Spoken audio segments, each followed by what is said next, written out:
നമസ്കാരം. തെരഞ്ഞെടുപ്പിന് അരങ്ങ് ഒരുങ്ങുന്നു.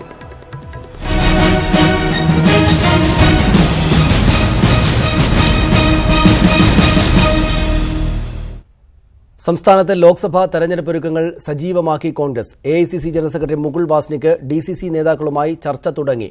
ഉമ്മൻചാണ്ടി ലോക്സഭാ തെരഞ്ഞെടുപ്പിൽ സ്ഥാനാർത്ഥിയാകുമെന്ന പ്രചാരണം പാർട്ടി ഹൈക്കമാൻഡ് തള്ളിയില്ല. തിരുവനന്തപുരത്ത് സംസ്ഥാന നേതാക്കളുമായി കൂടിക്കാഴ്ച നടത്തിയ ശേഷമാണ് സ്ഥാനാർത്ഥി നിർണയം അടക്കമുള്ള കാര്യങ്ങളിൽ AICC ജനറൽ സെക്രട്ടറി ജില്ലാ ഭാരവാഹികളുടെ അഭിപ്രായം ആരായുന്നത്.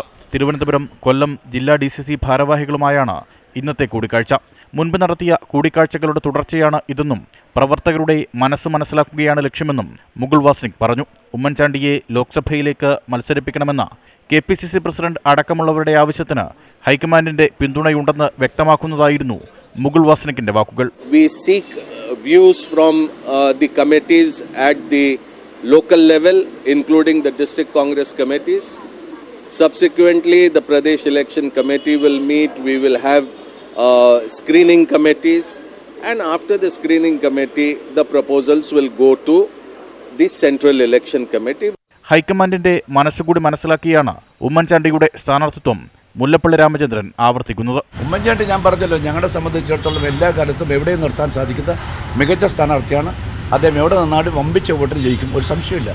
ഉമ്മൻചാണ്ടിയെ മത്സരിപ്പിച്ചാൽ എല്ലാ മണ്ഡലങ്ങളിലും ഇതിന്റെ ഗുണം ലഭിക്കുമെന്നാണ് നേതൃത്വത്തിന്റെ കണക്കുകൂട്ടൽ. ശനിയാഴ്ച വരെയാണ് മുകുൾ വാസ്നിക് ജില്ലാ ഭാരവാഹികളുമായി കൂടിക്കാഴ്ച നടത്തുക.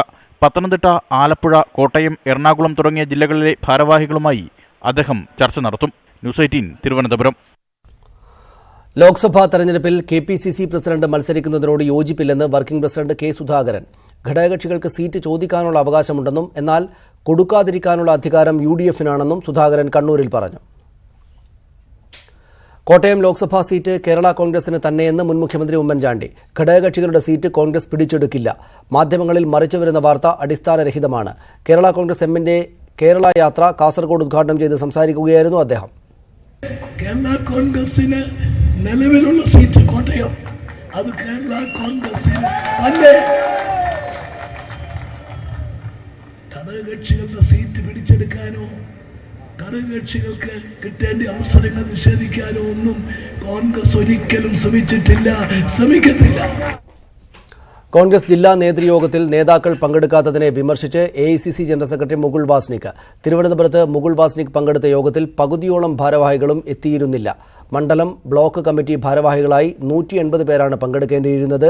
ഭാരവാഹികൾ എത്താത്തതിലുള്ള അനിഷ്ടം മുകുൾ വാസ്നിക് യോഗത്തിൽ വ്യക്തമാക്കി.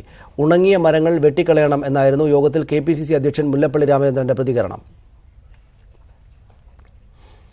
ഉമ്മൻചാണ്ടി മത്സരിക്കുമോ എന്ന കാര്യത്തിൽ അഭിപ്രായം പറയാതെ പ്രതിപക്ഷ നേതാവ് രമേശ് ചെന്നിത്തല. കോൺഗ്രസിന്റെ ഒരു ഫോറത്തിലും സ്ഥാനാർത്ഥി നിർണയ ചർച്ച തുടങ്ങിയിട്ടില്ല.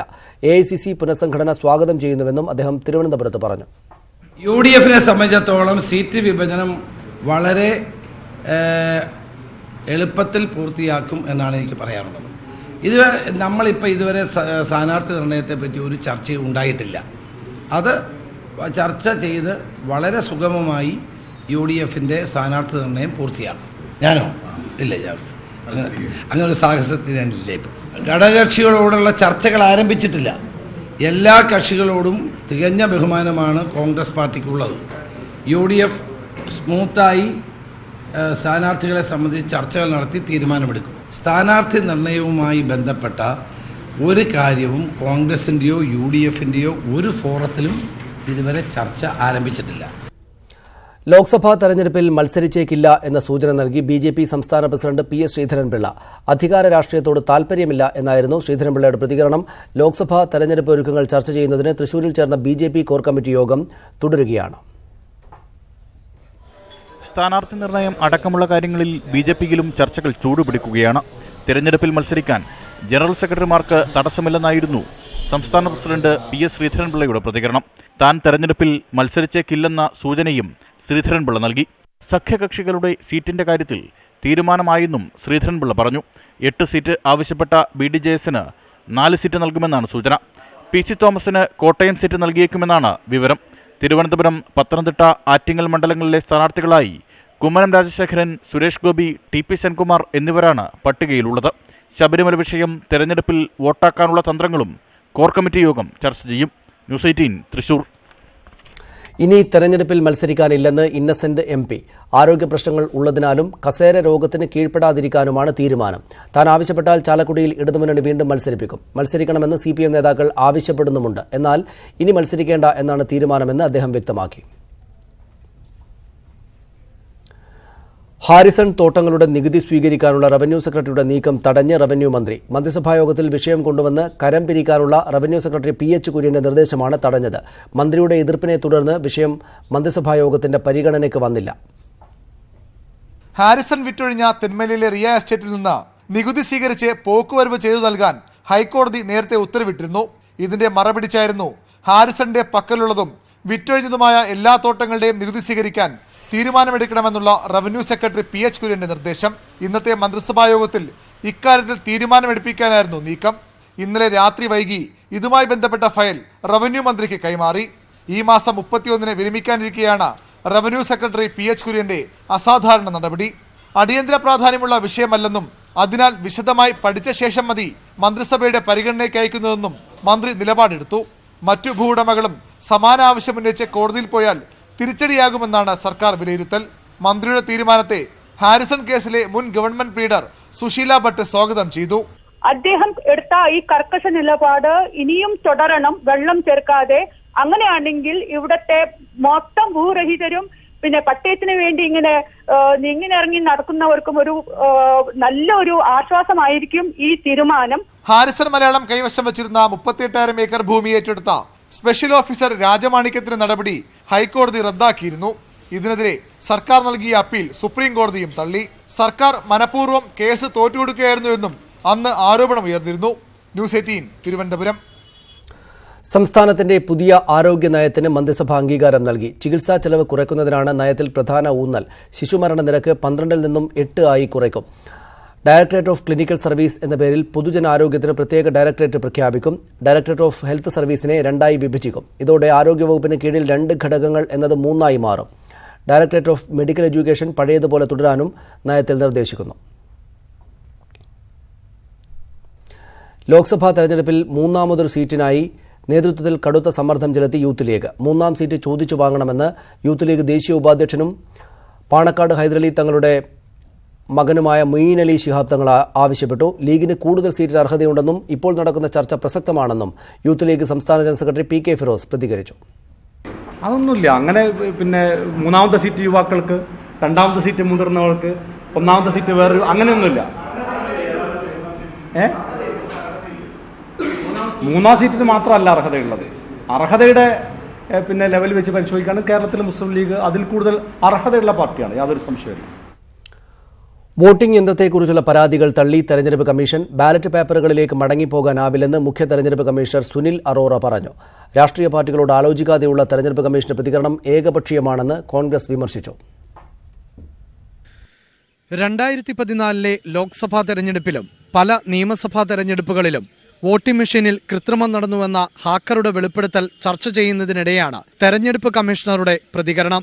ബാലറ്റ് പേപ്പറിലേക്ക് ഒരു കാരണവശാലും മടങ്ങിപ്പോകാനാവില്ലെന്ന് മുഖ്യ തെരഞ്ഞെടുപ്പ് കമ്മീഷണർ വ്യക്തമാക്കി. 2019 ലോക്സഭാ തെരഞ്ഞെടുപ്പിൽ ഇലക്ട്രോണിക് വോട്ടിംഗ് മെഷീനുകളായിരിക്കും ഉപയോഗിക്കുക. And we are not going back to that era where we have ballot papers being lifted, Muslims being employed, besides the delay in the counting and also too much harassment of the polling staff on the ground. മുതിർന്ന ശാസ്ത്രജ്ഞരും സാങ്കേതിക വിദഗ്ധരും voting മെഷീന്റെ വിശ്വാസ്യത ഉറപ്പുവരുത്തിയിട്ടുണ്ട്. Voting മെഷീനെതിരായ രാഷ്ട്രീയ പാർട്ടികളുടെ വിമർശനങ്ങളെ ഉൾക്കൊള്ളുന്നതായും തെരഞ്ഞെടുപ്പ് കമ്മീഷൻ വ്യക്തമാക്കി. രാഷ്ട്രീയ പാർട്ടികളോട് ആലോചിക്കാതെയുള്ള തെരഞ്ഞെടുപ്പ് കമ്മീഷന്റെ പ്രതികരണം ഏകപക്ഷീയമെന്ന് കോൺഗ്രസ് വിമർശിച്ചു. അമേരിക്കയിലെ ഹാക്കറിനെതിരെ തെരഞ്ഞെടുപ്പ് കമ്മീഷൻ നൽകിയ പരാതിയിൽ ഡൽഹി പോലീസ് FIR രജിസ്റ്റർ ചെയ്തു. Simply making a statement, a one-sided decision from the election commission will not satisfy the people. KP Abhilash, news 18, Delhi. അങ്ങനെയെങ്കിൽ എങ്ങനെ?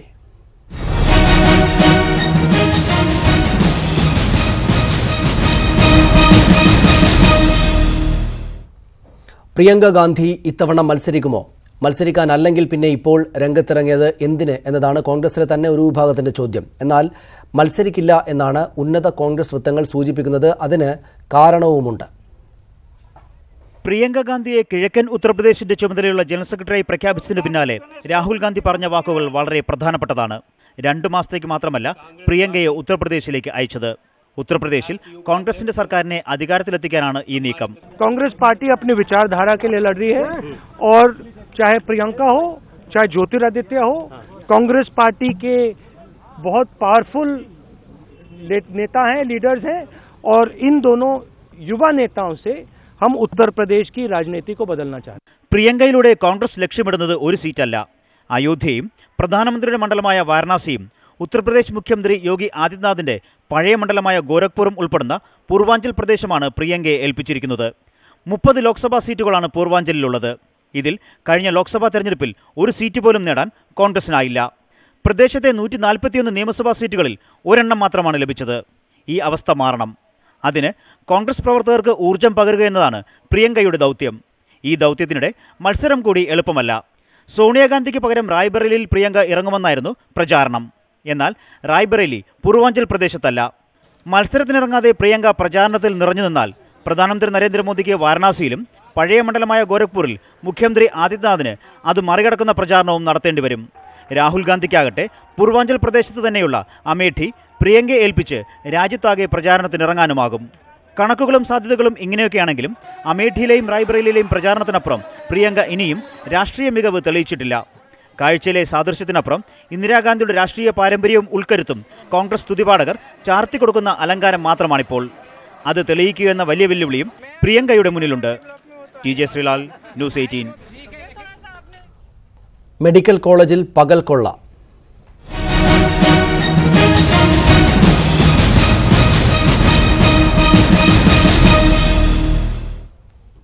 തിരുവനന്തപുരം മെഡിക്കൽ കോളേജിൽ നിന്നും കൃത്രിമ കാലുകൾ മറിച്ചു കടത്തുന്നു. ഫിസിക്കൽ മെഡിസിൻ റീഹാബിലിറ്റേഷൻ സെന്ററിൽ നിന്നും ജീവനക്കാർ കൃത്രിമക്കാൽ മോഷ്ടിക്കുന്നതിന്റെ ദൃശ്യങ്ങൾ ന്യൂസ് 18. കാൽ മുറിച്ചു മാറ്റിയ 300-ലധികം നിർധനരായ രോഗികൾ കൃത്രിമക്കാലിനായി അപേക്ഷ നൽകി കാത്തിരിക്കുമ്പോഴാണ് ജീവനക്കാരുടെ പകൽ കൊള്ള. News 18 exclusive.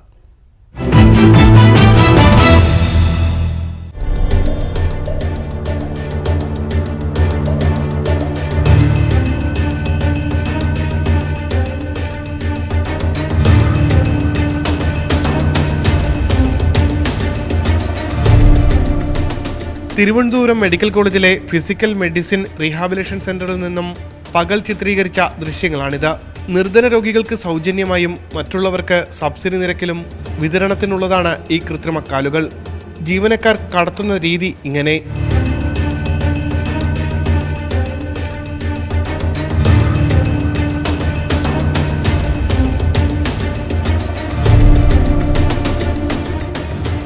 സ്വകാര്യ ലോബികളുടെ കയ്യിലേക്കാണ് ഇവ എത്തുന്നതെന്നാണ് അന്വേഷണത്തിൽ ലഭിച്ച വിവരം. സബ്സിഡി നിരക്കിൽ 1000 രൂപയ്ക്ക് എല്ലാ രോഗികൾക്കും നൽകുന്ന കൃത്രിമക്കാലുകൾക്ക് പുറത്ത് സ്വകാര്യ സ്ഥാപനങ്ങൾ 20,000 രൂപ മുതൽ 40,000 രൂപ വരെയാണ് ഈടാക്കുന്നത്. എഴുന്നേറ്റ് നടക്കാൻ പോലും കഴിയാതെ 300ഓളം രോഗികൾ ഇപ്പോഴും കൃത്രിമക്കാലിനായി അപേക്ഷ നൽകി കാത്തിരിക്കുകയാണ്. വർഷങ്ങളായി തുടരുന്ന തട്ടിപ്പിന്റെ ഒരു ഭാഗം മാത്രമാണ് ഇപ്പോൾ പുറത്തു വന്നിരിക്കുന്നത്. 5 വർഷത്തിലധികമായി ഒന്നും നടക്കാൻ പോലും ആകാതെ ഈ അവയവത്തിനു വേണ്ടി കാത്തിരിക്കുന്നവർ നിരവധിയാണ്. ഉമേഷ് ബാലകൃഷ്ണൻ, ന്യൂസ് 18, തിരുവനന്തപുരം. ഗവർണറുടെ നയപ്രഖ്യാപന പ്രസംഗത്തോടെ സംസ്ഥാന നിയമസഭയുടെ ബജറ്റ് സമ്മേളനത്തിന് നാളെ തുടക്കം. ഈ മാസം 31-നാണ് ബജറ്റ്. കേരളത്തിന്റെ പുനർനിർമ്മാണത്തിന് തന്നെയാകും നയപ്രഖ്യാപന പ്രസംഗത്തിലും ബജറ്റിലും ഊന്നൽ നൽകുക. ബജറ്റ് സമ്മേളനത്തോടൊപ്പം നിയമസഭയിൽ ചർച്ചയാകാൻ സാധ്യതയുള്ള രാഷ്ട്രീയ വിഷയങ്ങളും ഏറെയാണ്. പ്രളയത്തിന് ശേഷവും ലോക്സഭാ തെരഞ്ഞെടുപ്പിന് മുൻപുമുള്ള സർക്കാരിന്റെ ആദ്യ നയപ്രഖ്യാപനത്തിനും ബജറ്റ് സമ്മേളനത്തിനുമാണ് തുടക്കമാകുന്നത്. തോമസ് ഐസക്കിന്റെ 10ാമത് ബജറ്റിൽ കേരള പുനർനിർമ്മാണമാകും നിറഞ്ഞു നിൽക്കുക. കേന്ദ്ര ബജറ്റിന് ഒരു ദിവസം മുൻപാണ് ഇത്തവണ സംസ്ഥാന ബജറ്റ്.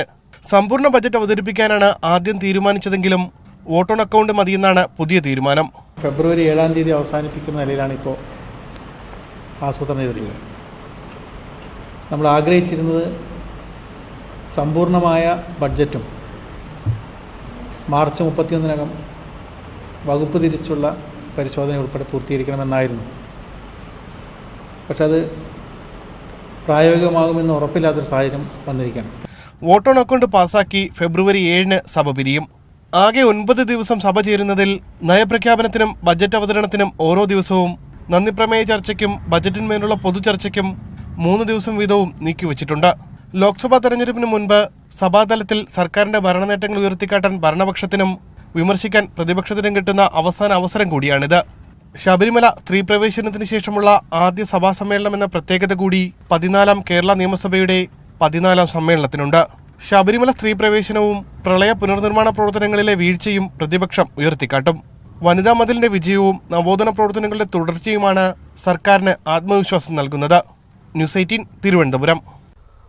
ഉടമകളും പോലീസും ഒത്തുകളിക്കുന്നുവെന്ന വിവരത്തെ തുടർന്ന് പരിശോധനയ്ക്കെത്തിയ വിജിലൻസ് കണ്ടത് പൂട്ടിക്കിടക്കുന്ന ക്വാറികൾ. 53 പോലീസ് സ്റ്റേഷൻ പരിധികളിലെ ക്വാറികളിലാണ് വിജിലൻസ് പരിശോധനയ്ക്കെത്തിയത്. പരിശോധനയിൽ ഒരു വിട്ടുവീഴ്ചയും പാടില്ല എന്ന നിർദ്ദേശം വിജിലൻസ് ഡയറക്ടർ മുഹമ്മദ് യാസീൻ ഉദ്യോഗസ്ഥർക്ക് നൽകി.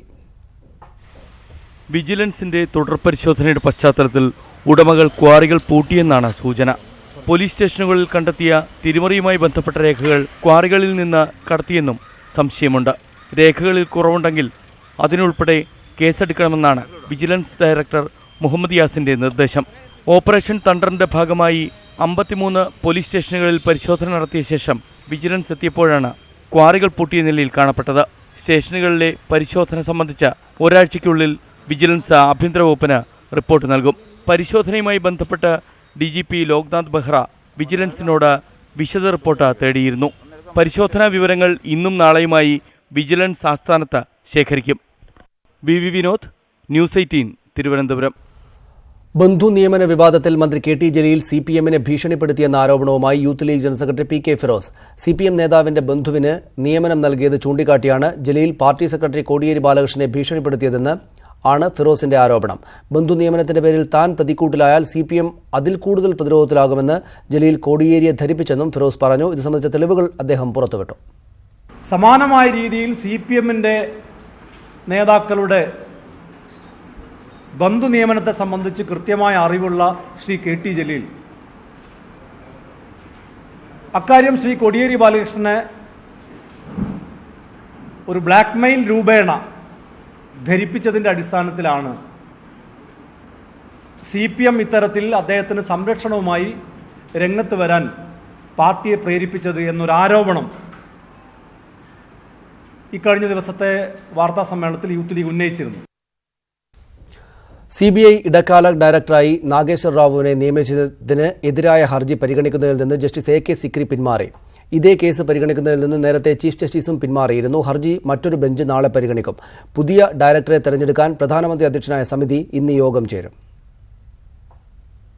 നാഗേശ്വർ റാവുവിനെ CBI ഇടക്കാല ഡയറക്ടറായി നിയമിച്ചതിനെതിരെ കോമൺ കോസ് നൽകിയ ഹർജി പരിഗണിക്കുന്നതിൽ നിന്നാണ് ജസ്റ്റിസ് AK സിക്രിയുടെ പിന്മാറ്റം. CBI ഡയറക്ടർ സ്ഥാനത്ത് നിന്ന് അലോക് വർമ്മയെ മാറ്റാൻ തീരുമാനമെടുത്ത സെലക്ട് കമ്മിറ്റി യോഗത്തിലെ ജസ്റ്റിസ് സിക്രിയുടെ നിലപാട് വിവാദമായിരുന്നു. ഹർജി പരിഗണനയ്ക്കെത്തിയപ്പോൾ തന്നെ താൻ പിന്മാറുന്നതായും മറ്റൊരു ബെഞ്ചിന് മുമ്പാകെ നാളെ കേസ് ലിസ്റ്റ് ചെയ്യുമെന്നും ജസ്റ്റിസ് സിക്രി പറഞ്ഞു. ഹർജി പരിഗണിക്കാത്തത് തെറ്റായ സന്ദേശമാണ് നൽകുന്നതെന്ന് അഡ്വക്കേറ്റ് ദുഷ്യന്ത് ദവെ പറഞ്ഞെങ്കിലും ജസ്റ്റിസ് സിക്രി തീരുമാനം മാറ്റിയില്ല. ഇതേ കേസ് പരിഗണിക്കുന്നതിൽ നിന്ന് ചീഫ് ജസ്റ്റിസും കഴിഞ്ഞ ദിവസം പിന്മാറിയിരുന്നു. പുതിയ CBI ഡയറക്ടറെ തിരഞ്ഞെടുക്കാൻ പ്രധാനമന്ത്രിയുടെ അധ്യക്ഷതയിൽ ഇന്ന് സെലക്ട് കമ്മിറ്റി യോഗം ചേരും. സുപ്രീം കോടതി ചീഫ് ജസ്റ്റിസ് രഞ്ജൻ ഗൊഗോയ്, കോൺഗ്രസ് കക്ഷി നേതാവ് മല്ലികാർജുൻ ഖാർഗെ എന്നിവർ പങ്കെടുക്കും. 12 ഉദ്യോഗസ്ഥരുടെ ചുരുക്കപ്പട്ടികയിൽ നിന്നാണ് ഡയറക്ടറെ തിരഞ്ഞെടുക്കുക. ഗുജറാത്ത് മുഖ്യമന്ത്രിയായിരുന്നപ്പോൾ മുതൽ നരേന്ദ്രമോദിയുമായി അടുപ്പമുള്ള ഗുജറാത്ത് DGP ശിവാനന്ദ് ഝാ, ദേശീയ അന്വേഷണ agency director general YC Modi എന്നിവരുടെ പേരുകൾ പരിഗണനയിലുണ്ട്. പട്ടികയിൽ പേരുള്ള മധ്യപ്രദേശ് കാഡർ ഉദ്യോഗസ്ഥ റീന മിത്രയെ തെരഞ്ഞെടുത്താൽ CBI ഡയറക്ടർ പദവിയിലെത്തുന്ന ആദ്യ വനിതയാകും ഇവർ. M Unnikrishnan, news 18 Delhi. School വിദ്യാഭ്യാസ രംഗത്ത് സമഗ്ര മാറ്റത്തിന് ശുപാർശ. 1 മുതൽ 12ാം ക്ലാസ് വരെ ഒറ്റ ഡയറക്ടറേറ്റിന് കീഴിലാക്കണമെന്നാണ് വിദഗ്ധ സമിതിയുടെ ശുപാർശ. ഡയറക്ടറേറ്റ് ഓഫ് സ്കൂൾ എഡ്യൂക്കേഷൻ എന്നാകും പേര്. വിദഗ്ധ സമിതി മുഖ്യമന്ത്രിക്ക് റിപ്പോർട്ട് നൽകി. BV അരുൺ ചേരുന്നു വിവരങ്ങളുമായി. അരുൺ, നിലവിലെ അവസ്ഥയിൽ നിന്ന് എന്തൊക്കെ മാറ്റങ്ങളാണ് ഈ റിപ്പോർട്ടിൽ ഉള്ളത്?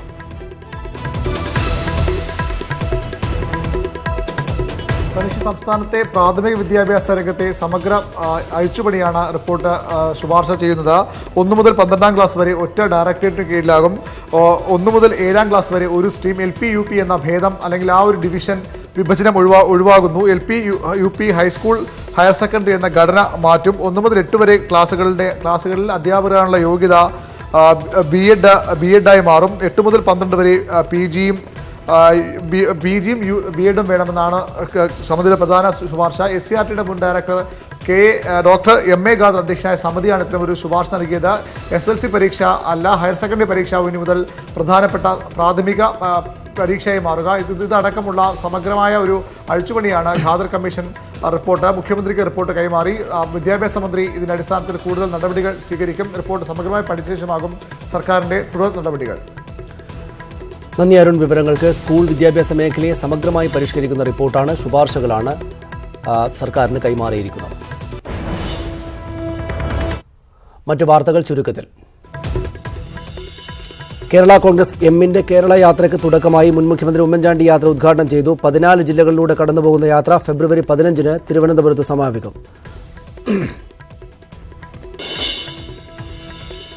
വല്ലാർപാടം കണ്ടെയ്നർ റോഡിൽ ടോൾ പിരിവ് തുടങ്ങാനായില്ല. നാട്ടുകാരുടെ പ്രതിഷേധത്തെ തുടർന്നാണ് ടോൾ പിരിവിനുള്ള നീക്കം നിർത്തിവെച്ചത്. വിശദമായ ചർച്ചകൾക്ക് ശേഷമേ പിരിവ് ആരംഭിക്കൂവെന്ന് ദേശീയപാത അധികൃതർ ഉറപ്പു നൽകിയതിനെ തുടർന്ന് പ്രതിഷേധം അവസാനിപ്പിച്ചു. വിദ്യാർത്ഥികളിൽ നിന്ന് കൈപ്പറ്റിയ തുക ഇരട്ടിയായി മടക്കി നൽകണം എന്ന ഉത്തരവിനെതിരെ കണ്ണൂർ മെഡിക്കൽ കോളേജ് നൽകിയ പുനഃപരിശോധനാ ഹർജി തള്ളി. ജസ്റ്റിസുമാരായ അരുൺ മിശ്ര, വിനീത് ശരൺ എന്നിവരടങ്ങിയ ബെഞ്ച് ചേംബറിൽ പരിഗണിച്ച ശേഷമാണ് ഹർജികൾ തള്ളിയത്.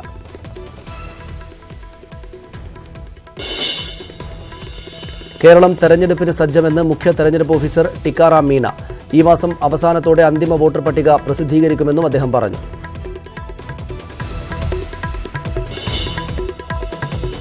കോഴിക്കോട് പേരാമ്പ്ര പന്തിരിക്കരയിൽ BJP പ്രവർത്തകരുടെ വീടുകൾക്ക് നേരെ ബോംബേറ്. നാരായണൻ, വിജേഷ് എന്നിവരുടെ വീടുകളുടെ ഭിത്തിയും ജനലുകളും തകർന്നു.